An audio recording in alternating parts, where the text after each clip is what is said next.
जय श्री कृष्ण। प्रिय आत्मन, इस वीडियो को देखने वाले और सुनने वाले हर भक्त पर भगवान श्री कृष्ण की कृपा बनी रहे। ईश्वर आपकी हर मनोकामना पूर्ण करें और आपके जीवन में चारों दिशाओं से सुख, शांति और समृद्धि की वर्षा हो।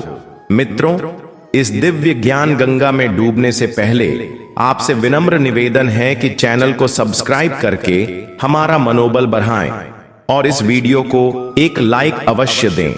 तो आइए इस मधुर और प्रेरणादायक वाणी का श्रवण करते हैं। कान्हा की वाणी में एक गहरा रहस्य छिपा है कि इस सृष्टि का हर विधान कल्याणकारी है। जीवन की राह में अक्सर ऐसे चौराहे आते हैं जहां मन पराजित और आत्मा थकी हुई महसूस करती है। हम स्वयं से प्रश्न करते हैं कि नियति ने हमारे लिए ही यह कठोर पथ क्यों चुना। किंतु परम सत्य यही है कि ब्रह्मांड की हर हलचल में एक मंगलकारी उद्देश्य निहित है। यदि आकांक्षाओं का कोई महल ढह जाता है तो समझो कि ब्रह्मांड तुम्हें एक अधिक भव्य और सुदृढ़ दुर्ग बनाने का अवसर दे रहा है। यदि कोई आत्मीय संबंध समय के साथ ओझल हो जाता है तो यह संकेत है कि एक अधिक पवित्र और गहरे बंधन के लिए भूमि तैयार हो रही है। यदि कोई सुनहरा मौका हाथ से फिसल जाए तो विश्वास रखो कि उससे भी श्रेष्ठ अवसर तुम्हारी पात्रता की प्रतीक्षा कर रहा है। श्री कृष्ण कहते हैं, हे अर्जुन, जो घटित हो चुका उसके पीछे ईश्वर की कृपा थी। जो घटित हो रहा है उसमें भी उसी की इच्छा है और जो भविष्य के गर्भ में है वह भी मंगलमय ही होगा। प्रत्येक परिस्थिति के मौन में छिपे हुए संदेश को सुनने का प्रयास करो। जब तूफान किसी पक्षी के नीड को बिखेर देता है तो वह उसे खुले आकाश में अपनी शक्ति आजमाने और अनंत ऊंचाइयों को छूने के लिए विवश कर देता है। जब पृथ्वी के गर्भ में दबा कोयला युगों तक प्रचंड ताप और दाब सहता है तभी वह अमूल्य हीरे के रूप में प्रकट होता है। जब रात्रि अपने चरम अंधकार पर पहुंचती है तभी पौ फटने का समय निकट होता है।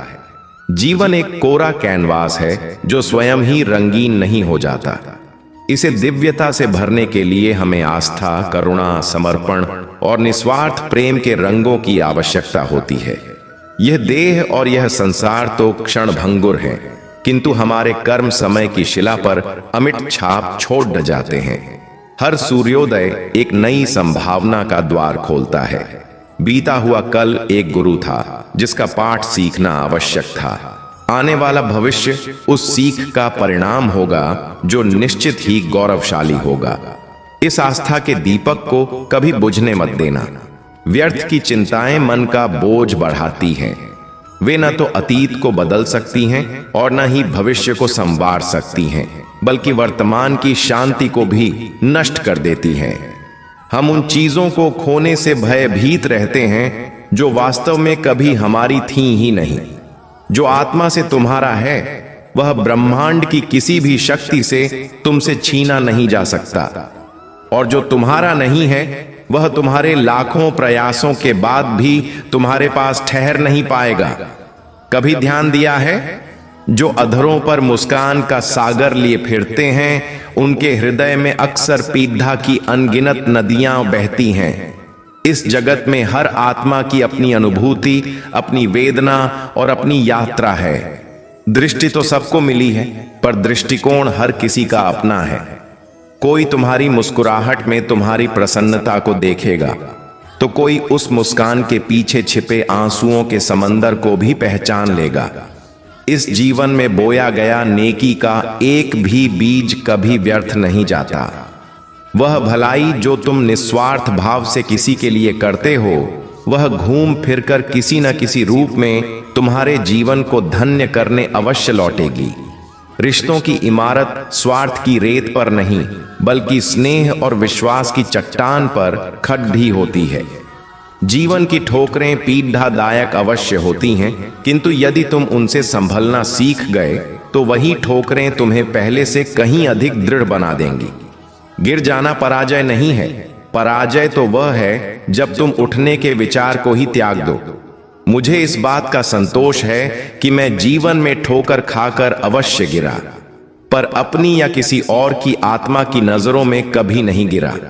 ईश्वर के प्रति कृतज्ञता का भाव ही जीवन जीने की सर्वोच्च कला है, क्योंकि जब तुम शिकायतें करते हो तो तुम उस उपहार का अनादर करते हो जो तुम्हें वर्तमान के रूप में मिला है। जिनके हृदय में सच्ची मानवता का वास होता है, उनकी बस यही कामना होती है कि जो कष्ट उन्होंने सहे वे किसी और के भाग्य में न आएं, और जो आनंद उन्हें प्राप्त हुआ वह समस्त संसार को मिले। जीवन में यह सिद्धांत बना लो कि किसी को परास्त करने के बजाय प्रत्येक व्यक्ति को विजयी होने के लिए प्रेरित करो। प्रेम का अर्थ केवल किसी के साथ बंधन में बंधना नहीं है, बल्कि उस आत्मा का मौन संरक्षक बनना है जिसे तुम्हारी उपस्थिति से शांति मिलती है। एक समय था जब लोग भावनाओं से संचालित थे और संबंधों को हृदय से निभाते थे। फिर एक दौर आया जब वे व्यावहारिक हुए और रिश्तों में लाभ हानि का गणित लगाने लगे। और अब युग पेशेवर हो चुका है, जहां संबंध केवल तभी तक जीवित रहते हैं जब तक उनसे कोई प्रयोजन सिद्ध होता हो। किंतु सत्य यह है कि मनुष्य का वास्तविक स्वरूप उसके बाहरी आवरण में नहीं, बल्कि उसकी वाणी की पवित्रता, उसके विचारों की गहराई और उसके कर्मों की शुचिता में झलकता है। यह जीवन एक रहस्यमयी ग्रंथ के समान है, जिसके अगले पृष्ठ पर क्या अंकित है यह कोई नहीं जानता। पर इस संसार में विरले ही लोग होते हैं जो किसी के मन की खामोशी और आत्मा के मौन को पढ़ पाते हैं। इसलिए जीवन को शिकायतों के बोझ तले मत जियो, बल्कि इसे एक दिव्य अवसर के रूप में देखो। तुम्हारी सांसों में जो आज है वही तुम्हारा सबसे बड़ा खजाना है। यदि तुम्हारी नियत में पवित्रता और तुम्हारे उद्देश्य में सच्चाई है तो विश्वास रखो, परमात्मा किसी अदृश्य रूप में आकर तुम्हारी सहायता अवश्य करेंगे। जब नियति तुमसे कुछ छीनती है तो इसे दंड मत समझो। यह मानो कि वह तुम्हारे हाथों को रिक्त कर रही है ताकि वह तुम्हें कुछ और भी बेहतर प्रदान कर सके।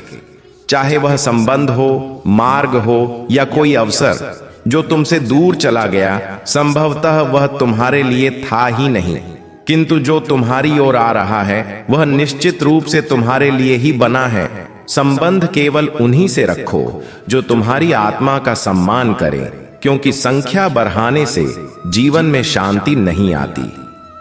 कुछ लोग तुम्हारे निकट रहकर भी मीलों दूर होते हैं, और कुछ लोग दूर होकर भी हर क्षण तुम्हारे हृदय में निवास करते हैं। जीवन के सबसे गहरे घाव अक्सर वहीं से मिलते हैं जहां हमने विश्वास की सबसे गहरी नींव रखी होती है। किंतु स्मरण रहे, तुम्हारा आत्मसम्मान तुम्हारी सबसे बड़ी धरोहर है। इसलिए स्वयं को उन लोगों की परछाई से भी बचाओ जो बार बार तुम्हें गिराने का षड्यंत्र रचते हैं।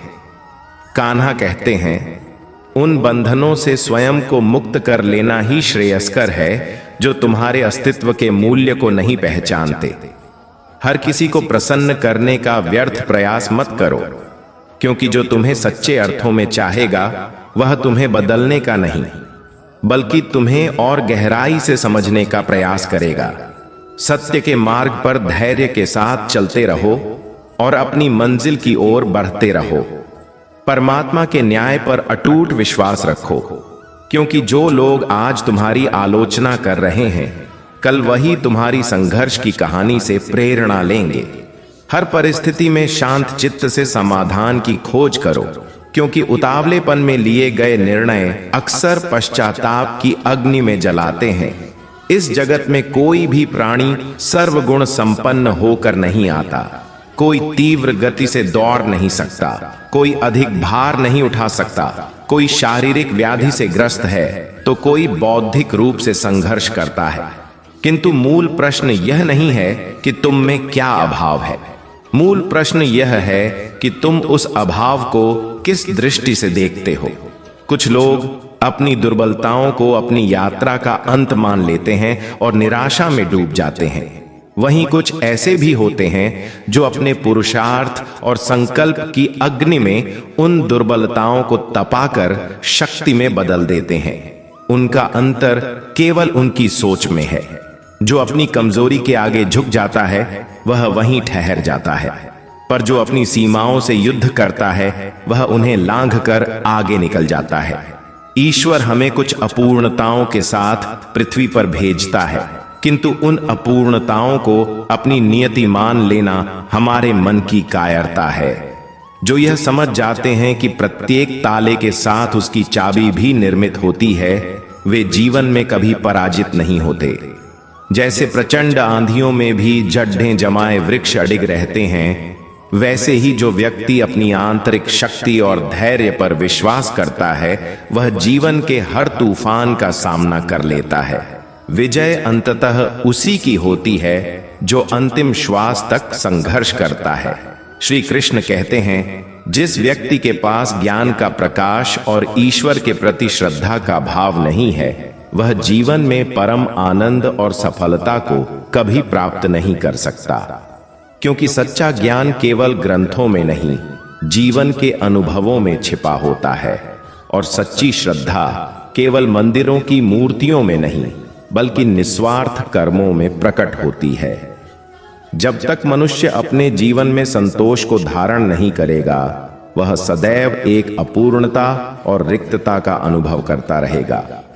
परमात्मा ने हमें जो कुछ भी दिया है वह हमारी यात्रा के लिए पर्याप्त है, यही परम सत्य है।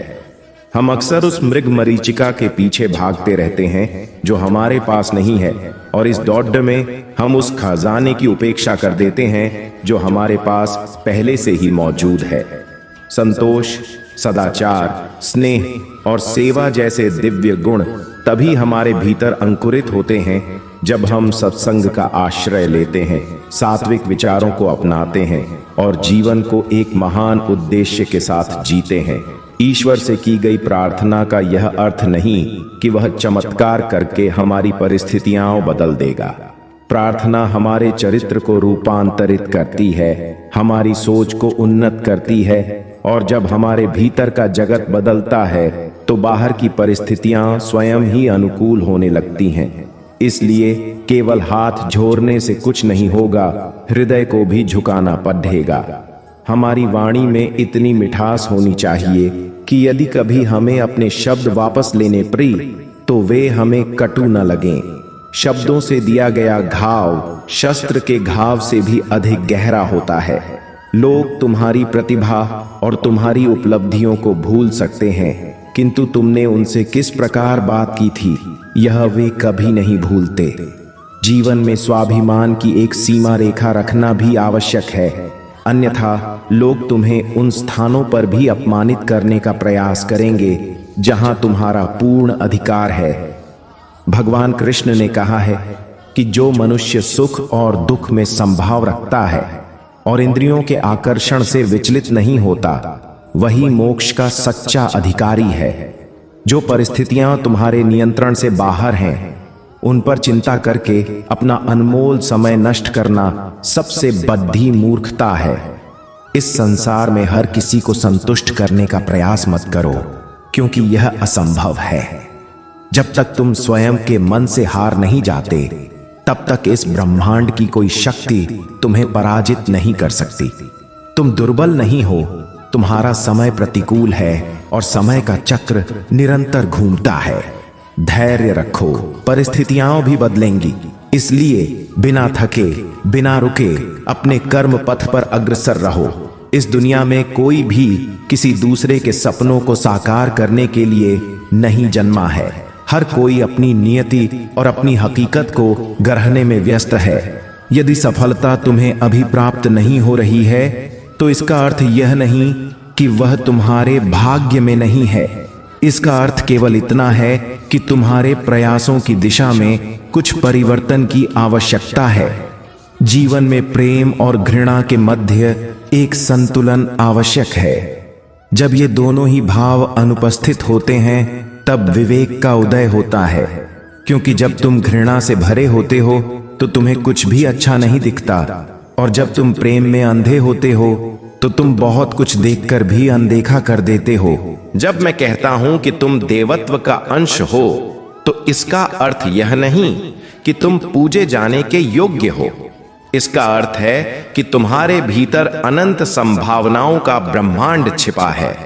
तुम्हारी क्षमताएं सीमित नहीं, असीम हैं। यदि कोई तुमसे कहता है कि तुम कुछ नहीं कर सकते, तो याद रखना, तुम्हारी वास्तविक शक्ति को पहचानने वाला तुम्हारे भीतर ही विराजमान है, बाहर नहीं। गीता में श्री कृष्ण कहते हैं, कल्पना करो जल की एक नन्ही सी बूंद की। यदि वह जलते हुए तवे पर गिरे तो क्षण भर में उसका अस्तित्व समाप्त हो जाता है। वही बूंद यदि कमल के पुष्प पर ठहरे तो मोती की भांति चमक उठती है। यदि वही बूंद किसी प्यासे के कंठ में जाए तो जीवन दायिनी बन जाती है, और यदि वही बूंद किसी विषधर के मुख में चली जाए तो प्राण हरने वाला विष बन जाती है। प्रत्येक स्थिति में वह केवल जल की बूंद थी, किंतु उसका परिणाम और मूल्य उसकी संगति ने निर्धारित किया। संगति में वह जादुई शक्ति होती है जो हमारी संपूर्ण नियति को बदल सकती है। यदि एक निर्जीव जल की बूंद का भविष्य उसकी संगति तय कर सकती है, तो एक चेतन मनुष्य का क्यों नहीं। अच्छी संगति तुम्हें उत्थान की ओर ले जाती है और बुरी संगति पतन के गर्त में धकेल देती है। यदि तुम नकारात्मक लोगों के मध्य रहोगे तो या तो तुम उनके शिकार बन जाओगे या स्वयं उनके जैसे हो जाओगे। इसलिए जीवन में यह चयन अत्यंत महत्वपूर्ण है कि तुम अपना समय किन लोगों के साथ व्यतीत करते हो, क्योंकि तुम्हारी संगति ही तुम्हारी सोच, तुम्हारे कर्म और अंततः तुम्हारी दिशा निर्धारित करती है। कभी विचार किया है कि क्यों कुछ लोग शिखर पर पहुंच जाते हैं और कुछ लोग गर्त में गिर जाते हैं? क्यों कुछ लोग भीषण आपदाओं के बावजूद सफल हो जाते हैं और कुछ लोग छोटी छोटी बाधाओं से हार मान लेते हैं? यह सब उनकी मानसिकता और उनकी संगति का परिणाम है। किसी ज्ञानी पुरुष के साथ बिताया गया एक क्षण वर्षों तक पुस्तकों के अध्ययन से भी अधिक मूल्यवान हो सकता है। दुख ने एक बार सुख से कहा, तुम्हारा नाम हर किसी की जुबान पर है, सब तुम्हें पाना चाहते हैं। सुख मुस्कुराया और बोला, भाग्यशाली तो तुम हो, क्योंकि जब तुम आते हो तो लोग अपनों को याद करते हैं, और जब मैं आता हूं तो वे अपनों को ही भूल जाते हैं। सुख भले ही सबको प्रिय है, किंतु दुख का भी अपना एक महत्वपूर्ण स्थान है। दुख हमें जीवन के वास्तविक मूल्यों का बोध कराता है। यह हमें दिखाता है कि कौन हमारा सच्चा हितैषी है और कौन केवल मुखौटा पहने हुए था। जीवन में दुख दो कारणों से आता है। पहला, जब हमारी कोई अभिलाषा अपूर्ण रह जाती है, और दूसरा, जब हमारी सभी अभिलाषाएं पूर्ण हो जाती हैं। कई बार सब कुछ पा लेने के बाद भी मन में एक खालीपन रह जाता है। वास्तव में दुख हमारे जीवन का वह अध्याय है जो हमें भीतर से मजबूत बनाता है। जब भी जीवन में कोई चुनौती आती है, वह केवल हमें कष्ट देने नहीं आती, बल्कि हमें कुछ सिखाने और हमें परखने का अवसर भी देती है। यदि थोड़ी सी पीड़ा सहने से महान सुख की प्राप्ति हो सकती है, तो बुद्धिमान व्यक्ति उस पीड़ा को सहर्ष स्वीकार करेगा। याद रखो, अंधकार केवल यह बताने आता है कि प्रकाश अत्यंत निकट है। कठिनाइयां इसलिए आती हैं ताकि जब तुम विजय प्राप्त करो तो उस जीत का आनंद और भी मधुर हो। जीवन एक रेल की यात्रा के समान है।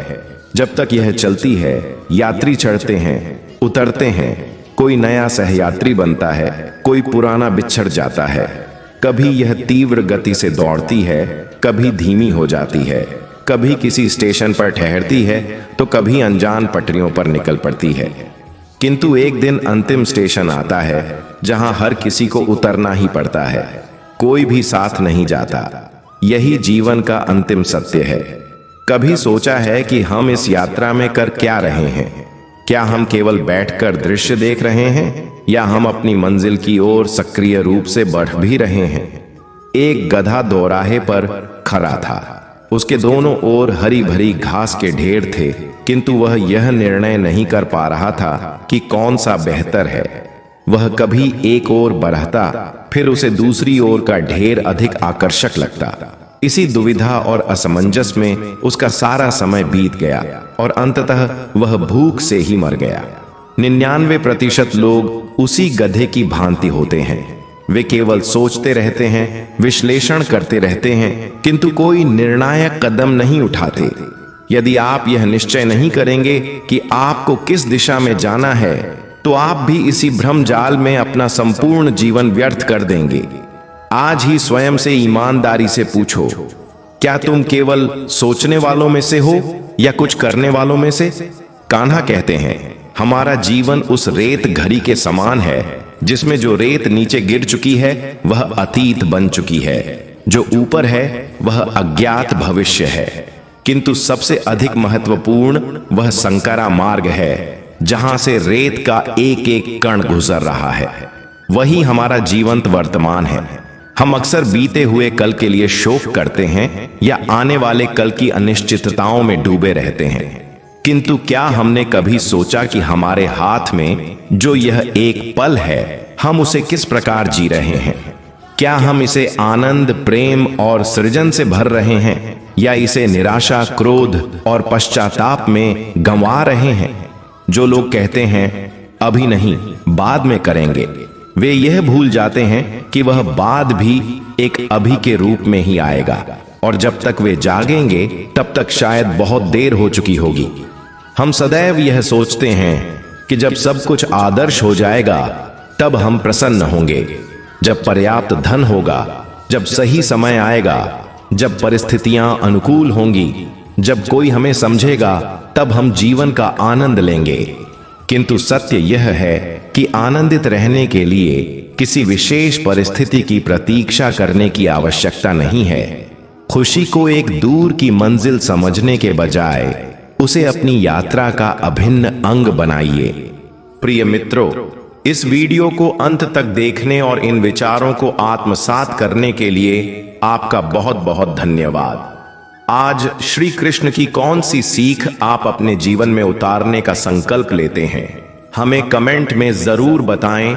चैनल को सब्सक्राइब करें और इस ज्ञान गंगा को आगे बढ़ाने में हमारी मदद करने के लिए वीडियो को अपने प्रियजनों के साथ शेयर करें। परमात्मा आपका कल्याण करें। मिलते हैं बहुत जल्द एक नए विचार के साथ। जय श्री कृष्ण।